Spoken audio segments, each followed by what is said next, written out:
Assalamu alaikum and good morning students. Welcome to our online English class.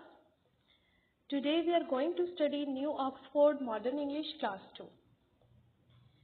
Dear students, as you know that we have completed the translation of the poem The Rainbow. So let's start its exercise part. First of all, we will do its question and answers. Understanding the poem, write the answers of the following. Where do boats sail? कश्तियाँ कहाँ तैरती हैं? Answer is boats sail on the rivers. कश्तियाँ दरियाओं में तैरती हैं. Next question है Where do ships sail? बहरी जहाज कहाँ तैरते हैं? Answer is ships sail on the seas. बहरी जहाज समुद्रों में तैरते हैं. Next question What sail across the sky? आसमान पर क्या तैरता है? Clouds sail across the sky. बादल आसमान पर तैरते हैं. Next question What are the two prettiest things in the poem?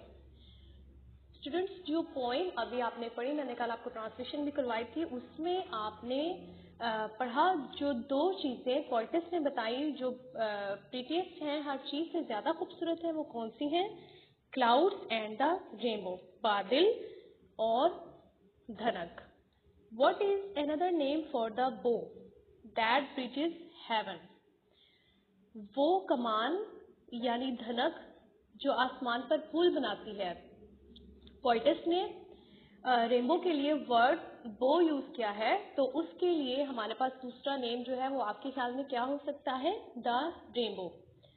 Is there difference between a boat and a ship? Find out. Students, boat और शिप में क्या डिफरेंस है वो बताना है. A boat is smaller, boat छोटी होती है. अ शिप इज लार्जर, और शिप बड़ी होती है. ओके, अब है हमारा objective type question. What are they? Find these words in the poem.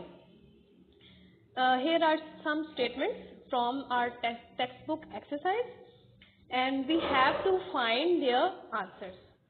A है better looking. Better looking means prettier. The planet on which we live. हम जिस planet पे रहते हैं उसका नाम क्या है? Earth.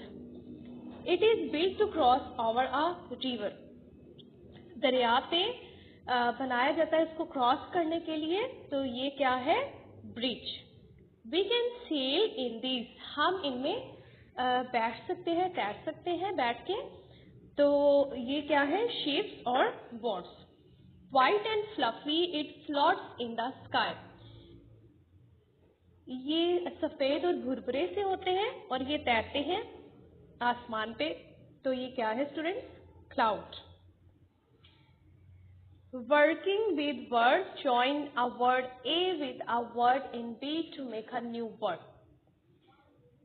We have a column A and column B, and we have to make compound words. Students, do you know what is compound word? Yes, I'll tell you. Students, when we make a word from two words, so this is called compound word. Like hair, pin. Hair and pin are two words and we have made a single word from them. It is hair, pin. Class, room, classroom. Post, card, postcard. Shoemaker, shoemaker. Doorway, doorway. Textbook, textbook. Handkerchief, handkerchief.